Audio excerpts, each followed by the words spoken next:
Sir,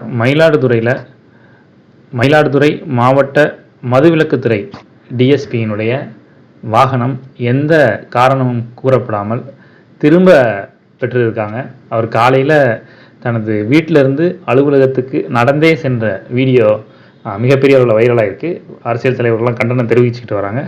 இந்த விஷயத்தை நீங்கள் எப்படி பார்க்குறீங்க?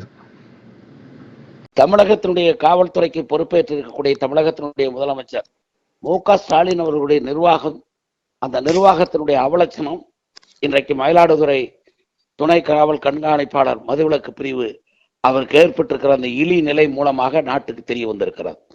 இதுதான் கடந்த 4 ஆண்டு காலமாக 2021 மு.க. ஸ்டாலின் எப்பொழுது தமிழ்நாட்டுடைய முதலமைச்சராக பொறுப்பேற்றாரோ, அதுவும் காவல்துறைக்கு அமைச்சராக பொறுப்பேற்றாரோ, அந்த நாளிலிருந்து தமிழகத்தினுடைய காவல்துறை மிக கேவலமாக ஆட்சியாளருடைய ஏவல் துறையாக செயல்பட்டுக் கொண்டிருக்கிறது ஒரு பக்கம்.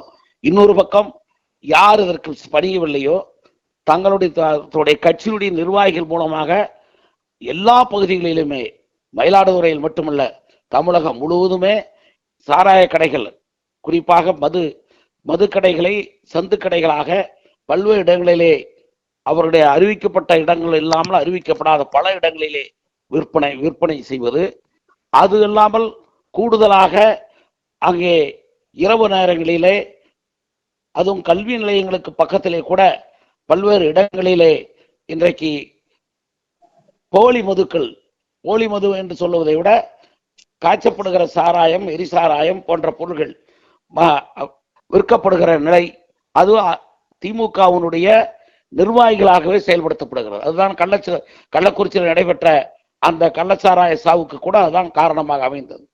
இது காவல்துறை அதில் ஓரிருவர்கள் நல்லவராக இருந்து இதை தடுக்க வேண்டும் என்று தடுக்கிற நிலையில் தான் ஆயிரக்கணக்கான வழக்குகளை போட்டவர் தான் இந்த சுந்தரேசன் துணை கண்காணிப்பாளர். அப்படி அவர் வழக்கு போட்டார் என்பதற்காக அவரை வேறு இடத்திற்கு மாற்றினாலும் எந்த இடத்திற்கு போனாலும் இப்படித்தானே செய்கிறார் என்று அவரை நேரடியாக அவமானப்படுத்த வேண்டும் என்பதற்காக அவர் காலையிலே இன்றைக்கு அவர் இதற்கு செல்கிற போது, தன்னுடைய டியூட்டிக்கு செல்கிற போது, கடமையாற்றுவதற்காக துணை கண்காணிப்பாளர் அலுவலகத்துக்கு செல்வதற்கு முன்பாக அவரிடமிருந்து அரசு வாகனம் பறிக்கப்பட்டிருக்கிறது. கொடுக்கப்பட்ட வாகனம் எந்த விதமான முன்னறிவிப்புமின்றி பறிக்கப்பட்டதோடு மட்டுமல்ல, அவருக்கே சொல்லாமல் அந்த வண்டியை எடுத்துக்கொண்டு செல்கிற நிலை ஏற்பட்டிருக்கிறது.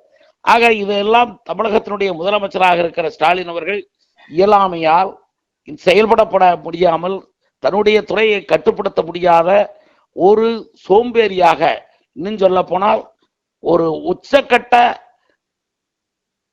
காவல்துறைக்கு எதிர்ப்பை தெரிவிக்கின்ற வகையிலே, காவல்துறைக்கு நாணயமானவர்களுக்கு எதிர்ப்பு தெரிவிக்கின்ற வகையிலே தன்னுடைய அதிகாரத்தை பயன்படுத்தி இருக்கிறார் என்பதுதான் உண்மை. இதில் வேற யாரையுமே உயர் அதிகாரிகள் செய்தார்கள், அவர்கள் செய்தார்கள், இவர்கள் செய்தார்கள் என்று சொல்ல முடியாது. இது போன்ற நிகழ்வு முதலமைச்சருக்கு தெரியாத நடப்பதற்கு வாய்ப்பே கிடையாது.